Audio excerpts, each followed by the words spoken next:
Is Deontay Wilder's power overrated? That is the question. How powerful is Deontay Wilder? I mean, considering his last 40 opponents, he has knocked out 39 of them. Knocked out every single one he has fought. Although he didn't knock out Bermane Stiverne in their first fight, but he fought him again in a rematch and dispatched him in one round. So he has knocked out everyone he has fought. But is his power overrated? Could they really just not take the power? Or what I say, it's not really about taking the punch, it's about riding the punch, being able to absorb the power of your body, be able to allow it to travel down to your feet. Because if your feet come square and you're off balance, then a punch is going to hit you a lot harder than if you have your feet in a good position and your mind is in the right place to take the shot.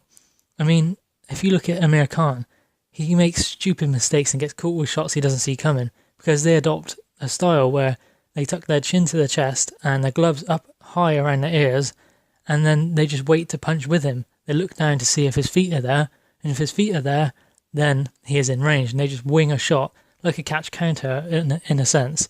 And then if they catch him, you knock him down.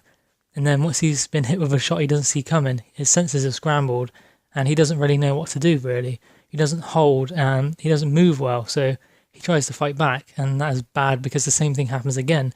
Then he ends up being stopped. That is what happened against Bradis Prescott and what happened against Danny Garcia. But Deontay Wilder is kind of different. His power is bang, lights out. I mean, if you look at the Spilker fight, one shot, he's out.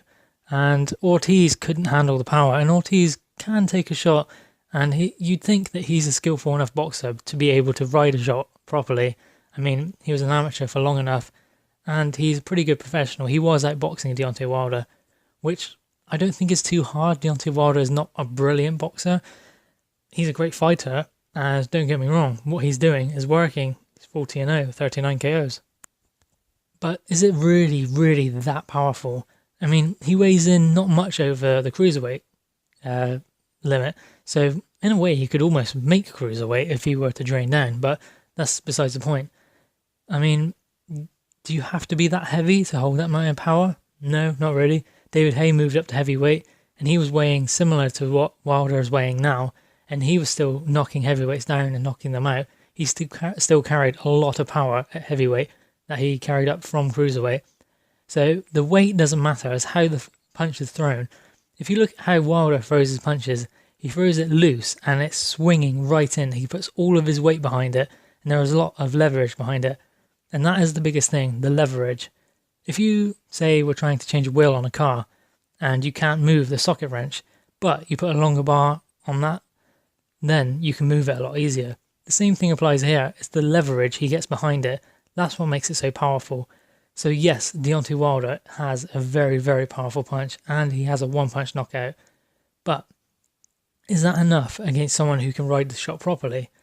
I mean, don't get me wrong, Ortiz was a great boxer, but he is not going to be able to ride the shot as good as someone like, say, Tyson Fury, who's a lot younger and faster and better on their feet.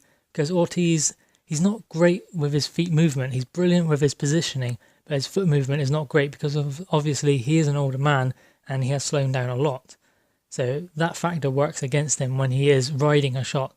Whereas Tyson Fury is good at riding shots if he sees them coming. If he gets reckless, then obviously we saw in the Steve Cunningham fight, he gets dropped. But if he can keep his concentration, then he doesn't. So I think in the Tyson Fury fight, we will see how powerful Deontay Wilder really is. Does he have a one-punch knockout? We shall see. We'll find out on December the 1st. What do you think? Leave your thoughts in the comments below.